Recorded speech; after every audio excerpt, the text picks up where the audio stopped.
Добрый вечер, уважаемые зрители. Вы смотрите «Итоги дня» с Владом Давыдовым в прямом эфире. Сегодня в выпуске.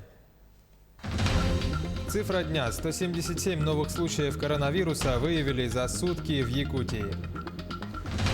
Марха против заводов. Жители микрорайона жалуются на большой выброс вредных производственных веществ и токсинов. Есть ли нарушение санитарных норм? Что говорит по этому поводу Роспотребнадзор?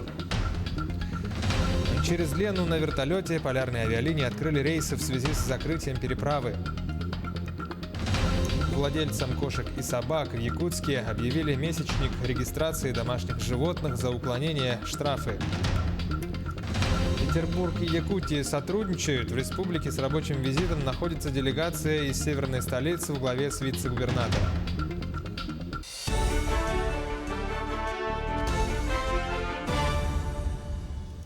За минувшие сутки на территории республики зафиксировали 177 новых случаев коронавирусной инфекции. Об этом сообщила замруководителя регионального оперштаба Ольга Балабкина в ходе брифинга. 125 случаев выявлено в Якутске, в Нюрбинском районе 8, в Алданском, Нерюнгринском районах по 6, в Мегино-Кангаласском районе 5. Отдельные случаи коронавируса обнаружили практически в каждом районе республики, сказала Ольга Балабкина. К сожалению, тяжелые случаи в республике Саха-Якутия увеличиваются. Увеличиваются они прежде всего за счет пожилого населения. Поэтому еще раз берегите свое старшее поколение. Задача, поставленная главой республики Саха-Якутия по сокращению сроков проведения анализов на коронавирус, выполняется всеми учреждениями здравоохранения и лабораториями Роспотребнадзора республики.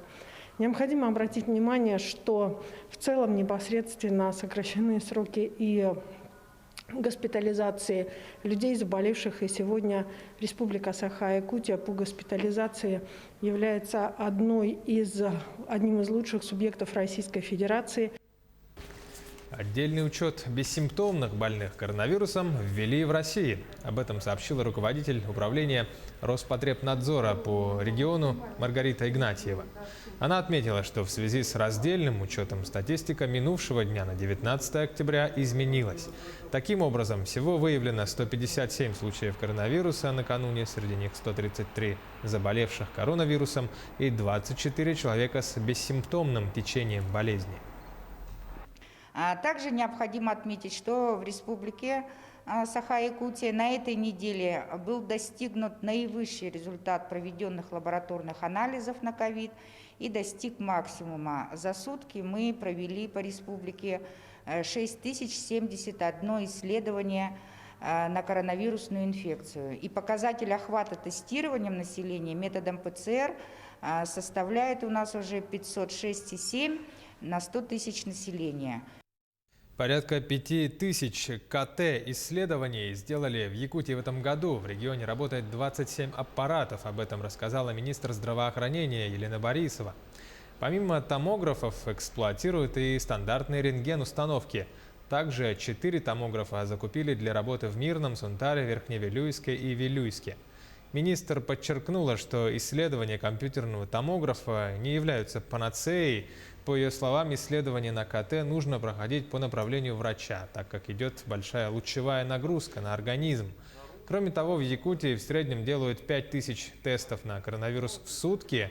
Это третий результат по стране. В онкодиспансере прошла первая операция с использованием нового аппарата искусственной вентиляции легких последнего поколения. Аппарат не только поддерживает дыхательную систему пациента, но и позволяет отслеживать малейшие изменения в организме во время проведения операции. Множество функций позволяют оказывать качественную высокотехнологичную помощь. Пока аппарат такого класса единственный в регионе. По нацпроекту «Здоровье» таким оборудованием будут оснащены и другие медицинские учреждения региона. Объем дыхания, давление пациента графически отображаются на мониторе. Анестезиолог может контролировать подачу анестетика в необходимом объеме. Сейчас новый аппарат тщательно изучают специалисты, и совсем скоро будет использоваться этот аппарат в полном объеме. Сначала проверим на одной операции одну функцию, работа по объему, а потом в дальнейшем, когда будет операция и на легких и так далее, и проверим остальные функции. В течение недели обычно у нас очень много операций в день, по 3 штуки как раз в этот операционный зал пойдет на этом аппарате, поэтому очень быстро. Переходим к другим темам. С началом отопительного сезона у работников аварийно-диспетчерской службы много работы. Количество звонков значительно возрастает в этот период. О том, как организована сейчас работа в период пандемии, расскажет Полина Долинская. В управление газораспределительных сетей Сахатранснефтегаза входят все газопроводы города. Главная задача – обеспечить бесперебойную поставку газа потребителям. С началом отопительного сезона у работников аварийно-диспетчерской службы работы значительно прибавляется. Чаще всего граждане обращаются по вопросам неисправности газового оборудования и обнаружения запаха газа. Заявка незамедлительно передается бригаде АДС, которая в течение 5 минут выезжает на место вызова. Бригада доезжает туда в течение часа и принимает меры по локализации и ликвидации инцидента. Чаще всего, но это частный сектор, район Сергеляского шоссе, Покровского шоссе и район Хатанверях, Белое озеро. Аварийная служба работает круглосуточно в 2 смены. В бригаде задействованы 2 диспетчера, сменный мастер, водитель, а также 2 единицы техники. В период пандемии режим работы аварийной службы кардинальных изменений не понес. Конечно, добавились дополнительные правила по соблюдению мер безопасности, рекомендованные Роспотребнадзором. Мы снабжены защитными масками, перчатками, очками. Кроме этого, у нас есть антисептики для обработки рук. После каждой заявки мы меняем перчатки, маски, обрабатываем руки. То есть на следующую заявку мы уже выезжаем с другими средствами защиты.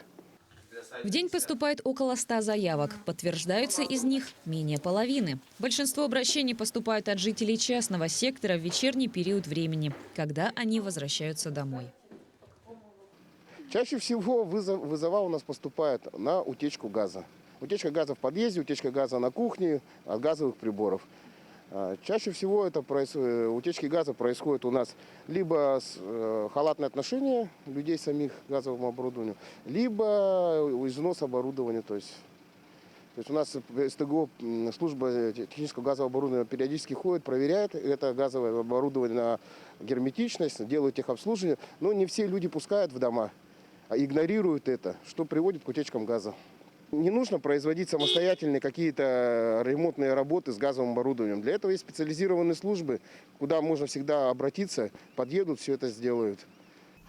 Несмотря на то, что в ведение Сахатранснефтегаза входят все газопроводы города, иногда поставку газа в саму квартиру обеспечивают частные организации. Об этом стоит помнить. Также в случае обнаружения запаха газа либо неисправности оборудования следует обращаться по номерам телефона 04 или 112. Полина Долинская, Григорий Охлопков, Якутск.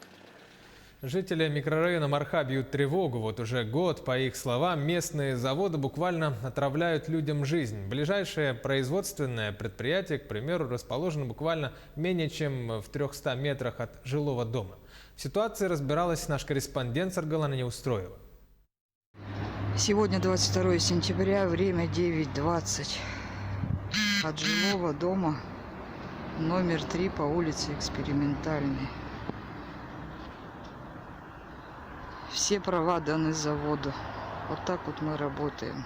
Всего 300 метров разделяет жителей улицы Экспериментальной от асфальтобетонного завода. По словам местных жителей, выброс из трубы токсичных веществ здесь происходит ежедневно и круглые сутки.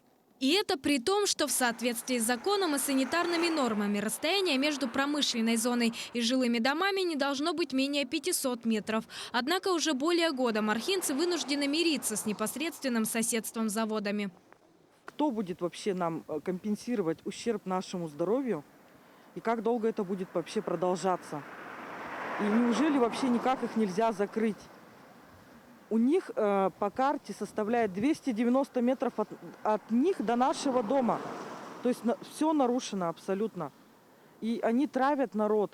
То есть не только мы, представляете, страдаем, даже до Мархи этот дым доходит едкий. Действительно, в ходе замеров уровень содержания токсичных веществ в воздухе неподалеку от заводов оказался значительно превышенным. При производстве асфальтобетонного заводе выбрасываются в атмосферный воздух различные вредные вещества, в том числе сероводород. По результатам лабораторных испытаний ФБУ Центра гигиены и эпидемиологии в Республике Саха-Якутия по улице Намсырская установлено превышение массовой концентрации сероводорода, что является нарушением гигиенических нормативов предельно допустимой концентрации загрязняющих веществ в атмосферном воздухе городских и сельских поселений. Так как же вообще заводам позволили работать на данной территории и кто допустил подобное? Вопрос по-прежнему остается открытым, а тем временем производственники пока откупаются штрафами. Данный земельный участок ранее выделялся другому юридическому лицу, был перепродан, а сейчас в настоящий момент там стоит зона П4 производственная. В принципе, они как бы и на законных основаниях находятся, но есть одно но: по Санпину у них должна быть санитарная защитная зона не менее 500 метров. То есть в этой части тоже Роспотребнадзор выявил нарушение, а также было отражено в ранее выданном предписании. Противостояние заводов и жителей Мархи затягивается. И пока продолжаются эти бесконечные дрязги, а один штраф накладывается на другой, мархинцы надеются лишь на свои силы и помощь СМИ. Саргалана Неустроева, Григорий Охлопков, Якутск. Гражданина Индии обвиняют в хищении 2 бриллиантов. Прокуратура Якутии направила в суд уголовное дело. По версии следствия, обвиняемый, работая на предприятии огранщиком алмазов и бриллиантов, по предложению своего знакомого похитил 2 бриллианта путем их подмены на бриллианты худшего качества. Похищенные драгоценные камни гражданин Индии передал своему знакомому. Сумма ущерба оценивается в более чем 1 400 000 рублей. После утверждения обвинительного заключения уголовное дело направлено прокурором в суд для рассмотрения по существу. В отношении второго лица уголовное дело выделено в отдельное производство, он объявлен в розыск. В Нерингре спасли 5 человек. Накануне они выехали на УАЗ-Хантере на рыбалку и охоту. Машина сломалась, возникла угроза жизни. На выручку им выехал их товарищ на таком же автомобиле УАЗ и потерялся по дороге. Спасатели, не имея большегрузной вездеходной техники, обратились за помощью к своим коллегам, пожарным из МЧС. Они выделили 2 пожарных на автомашине ЗИЛ-131. В ходе поисковой работы был обнаружен автомобиль, который поехал на помощь в неправильном направлении, как оказалось. Далее была обнаружена вся застрявшая в лесу группа людей. В результате были эвакуированы 5 человек и автомашина УАЗ. Жалоб на здоровье от этих людей не поступало. Сейчас короткая пауза. Вернемся буквально через минуту. Оставайтесь с нами, смотрите далее. Через Лену полетели вертолеты. Полярные авиалинии открыли рейсы в связи с закрытием переправы. Владельцам кошек и собак в Якутске объявили месячник. Регистрации домашних животных за уклонение грозят штрафы. Петербург и Якутия в сотрудничестве. В республике с рабочим визитом находится делегация из северной столицы во главе с вице-губернатором. Это программа «Итоги дня» на телеканале Якутия-24. Продолжаем выпуск. Энергетика, строительство, транспорт, здравоохранение, подготовка кадров, туризм – вот главные темы, которые обсуждались в профильных министерствах, образовательных учреждениях и компаниях Якутии в рамках делового визита делегации из Санкт-Петербурга во главе с вице-губернатором Эдуардом Батановым. И главная тема – это развитие Арктики. Об итогах этого делового визита наш корреспондент Юлия Михайлова.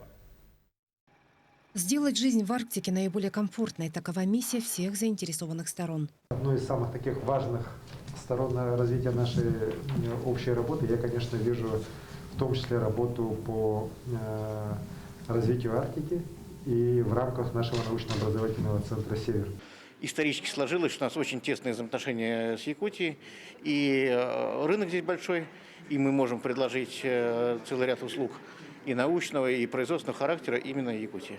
Стали известны некоторые итоги работы. Питерские вездеходы уже нынешней зимой протестируют в Якутии. Мы договорились с представителем ГОЧС в предоставлении нашей техники для испытаний на испытательном полигоне здесь, в Якутии, чтобы коллеги могли убедиться в том, что она пригодна для эксплуатации в суровых условиях Арктики, в арктических зонах. 400 предприятий Петербурга так или иначе связаны с Арктикой. Многие хотят выстроить деловые отношения с якутскими предприятиями. Для Санкт-Петербурга это тоже прямая и экономическая выгода, потому что это портфель заказов. Это, соответственно, рабочие места. Проектировщики мощных ледоколов для Арктики готовы предложить сотрудничество в энергетике и судостроении. Якутский флот может в качестве топлива использовать сжиженный газ. Обновление флота может произойти за счет федеральной программы. Тем более строится новая верфь. Ее мощности будут позволять для того, чтобы они сами могли строить такие корабли. Многие арктические регионы страны заключили контракты с петербургскими предприятиями уже на сумму свыше 700 миллионов рублей. Это товары и услуги. С Якутией двусторонние связи будут крепнуть еще и в сфере науки и образования. Юлия Михайлова, Семен Семенов. Новости. Якутск. Полярные авиалинии открыли рейсы вертолетом через реку Лену в связи с закрытием переправы. Рейсы будут выполняться по маршруту Маган. Площадка Манитах, Маган. Рабочая комиссия осмотрела посадочную площадку. Она соответствует всем федеральным авиационным правилам и готова для приема вертолетов Ми-8 и других его модификаций. Центр занятости населения Мирнинского района предлагает безработным гражданам компенсировать расходы на переезд в любой регион России с целью трудоустройства. Такой государственной поддержкой могут воспользоваться граждане трудоспособного возраста, которые нашли подходящую работу в любом городе страны. Проезд к новому месту жительства в полном объеме оплачивается каждому члену семьи. Кроме этого, производится выплата суточных, провоз багажа не более 5 тонн и единовременная материальная помощь каждому члену семьи в размере прожиточного минимума. Подобную финансовую поддержку могут получить граждане, временно трудоустроившиеся в другой местности. Ранее данная программа распространялась для граждан, желающих переехать лишь внутри территории республики. Данная программа не пользовалась у нас спросом, популярностью среди нашего населения в связи с тем, что граждане промышленных районов в основном выезжают в центральные регионы Российской Федерации. С октября этого года внесены изменения в постановление, которые касаются территориальной принадлежности. Конечно же, мы получили долгожданный наплыв наших клиентов, потенциальных клиентов, которые могли бы стать участниками нашей программы. Осенние каникулы начнутся на неделю раньше для учащихся столичных школ республики. Соответствующий приказ опубликовало Управление образования города. Так, для школьников столицы каникулы продлятся с 26 октября по 7 ноября. Ранее наш телеканал передавал, что каникулярные дни в большинстве школ республики пройдут со 2 по 15 ноября. При этом Минобрнауки региона рекомендовало продлить их на 3 рабочих дня. В Якутии впервые проходит всероссийский конкурс среди учащихся школ «Агро-НТИ». Там учатся применять цифровые технологии в сельском хозяйстве. Организаторы презентовали в онлайн-формате цифровые оборудования, в частности в направлении агрокоптеры. Учащиеся в электронном варианте придумывают программы, которые организаторы применяют к коптерам. Например, кто сделает лучшую программу, по которому коптер снимет пашни и поля более обзорные, правильно, тот побеждает. Далее победители региональной площадки поедут на финал конкурса в Белгород и Новосибирск. А в полигоне «Агророботы», к примеру, студенты придумали 7 роботов. Они помогают вспахивать землю, убирать снег, подносят сено к скоту, даже садят картошку. Значит, робот состоит из основных частей. Это 3 пары ведущих колес, значит, механизм бульдозера, механизм зажатия сена и один из таких очень интересных элементов – это картофелесажалка, значит, которая осуществляет посадку картошки, значит, в заданные какие-то географические точки. Значит, вся эта работа была осуществлена, еще раз подчеркиваю, руками ребят. Ребята это делают, ребята молодцы. С 19 октября в Якутске объявлен месячник регистрации домашних животных. Владельцы кошек и собак теперь должны оформить их регистрацию и перерегистрацию. За уклонение от этой процедуры грозят штрафы. Для этого будут организованы рейды. Репортаж нашего корреспондента Юрия Осипова. Узнав о проводимом месячнике, Тимур сразу привел своего четвероногого друга, собаку Мерфи, на регистрацию. Процедура ее оформления длилась пару минут и не стала стрессом ни для хозяина, ни для его питомца. Решили сделать регистрацию, потому что, у нас очень много бездомных собак, и мне кажется, надо всем любителям домашних животных, у которых есть собаки, зарегистрировать, чтобы у нас популяцию, да, ну, численность собак, чтобы у нас становилось меньше, чтобы все собаки были зарегистрированы, желательно, конечно, чипированы, чтобы следить за количеством бездомных. Многие путают регистрацию животного с оформлением ему паспорта. Как сообщили в административной комиссии Якутска, это совершенно разные вещи. Регистрация – это своего рода прописка для животного. И регистрация имеет свои обязанности. То есть, если животное погибло или они передали кому-нибудь другому человеку, то есть просто не выбросили, да, то он должен обязательно, хозяин, владелец этого животного должен обязательно сообщить управлению ветеринарии или управлению ветеринарии самого узнает, что животное находится уже другого собственника или погибло, то есть уже снимается с регистрации или поменяло место жительства. На сегодняшний день в Якутске больше всего собак зарегистрировано в Сайсарском округе, около 550 голов, 450 в Строительном и 400 зарегистрированных собак в Губинском округе. С собой надо привозить животных и паспорт, если имеется. В паспорте делается отметка, присваивается регистрационный номер, ставится подпись заключившего регистрацию и печать.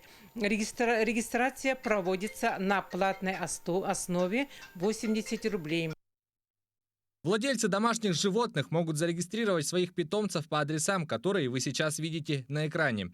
По сообщению административной комиссии Якутска, за уклонение от регистрации хозяевам животных грозят штрафы. Для физических лиц от 1000 до 1500 рублей, для должностных лиц от 3 до 4 и юридических лиц от 5 до 10 тысяч рублей. Юрий Осипов, Григорий Николаев, Якутск. В Севастополе завершился Кубок России по 3D-стрельбе из традиционного лука. Главная особенность – лук и стрел должны быть из дерева. Больше сотни участников со всей страны соревновались в меткости и ловкости. Во время заданий спортсмены преодолевают расстояние в несколько километров по пересеченной местности в поисках мишеней. Якутию на этом турнире представляла Галина Филиппова. На ее счету сразу 2 награды – это золото в личном первенстве и бронза в командных стартах.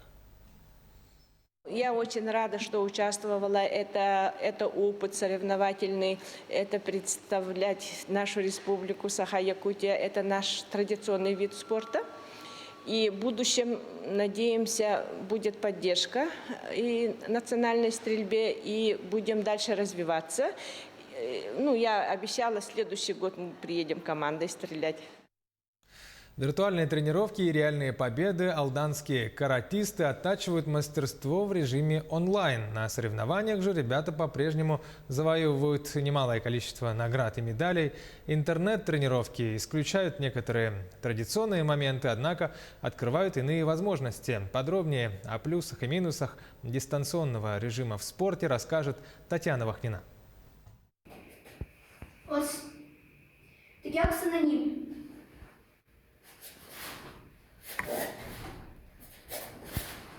Это запись одной из тренировок по карате до Киокушинкай. Одиночное оттачивание приемов и бросков для алданских спортсменов в последние полгода стало суровой реалией. В настоящее время групповые занятия в секциях запрещены. Прерывать же тренировки нельзя. Навыки в технике боя теряются быстро. В период карантина наши занятия проходили онлайн в программе Zoom. Нами было создано 3 класса, которые могли посещать все наши спортсмены. Мы добавили мастер-классы с мастерами, которые проживают в других городах. Мы проводили также разборы по питанию спортсменов. Онлайн-тренировки по до Киокушинкай в алданской секции карате начались весной. К новой форме занятий юные спортсмены адаптировались быстро. К тому же виртуальный режим оказался сопряжен с интересными и полезными моментами. Это рациональное зерно будет использовано в дальнейшей практике тренировок. Просто на расстоянии вытянутой руки мы могли обратиться к любому знакомому тренеру, мастеру в какой-то своей сфере. Вот эту вот практику онлайн-тренировок я планирую вести у себя в тренировках, когда тренировки разрешат. Я хочу создать аккаунт. Летом традиционные занятия были возобновлены. Они проводились как в помещении, так и на улице. С наступлением холодов и обострением эпидемиологической ситуации посещение спортзала вновь пришлось отложить на неопределенное время. Между тем, график соревнований вполне реальный. И к очередным испытаниям, первенствам России и мира, ребята готовятся серьезно. Я думаю, что заниматься можно, но именно в спорте важна вот эта вот связь и общение, как говорится, комьюнити внутри коллектива и команды. То есть, когда тренер каким-то своим примером и энергией может зарядить команду на работу, да, показать, объяснить, подойти. Несмотря на условия ограничительных мер, копилка побед алданских каратистов пополняется. Так, в первой декаде октября 10 спортсменов приняли участие в первенстве до Киуки-Шункай, прошедшем еврейском автономном округе, завоевав 2 золотые, 2 серебряные и 3 бронзовые медали.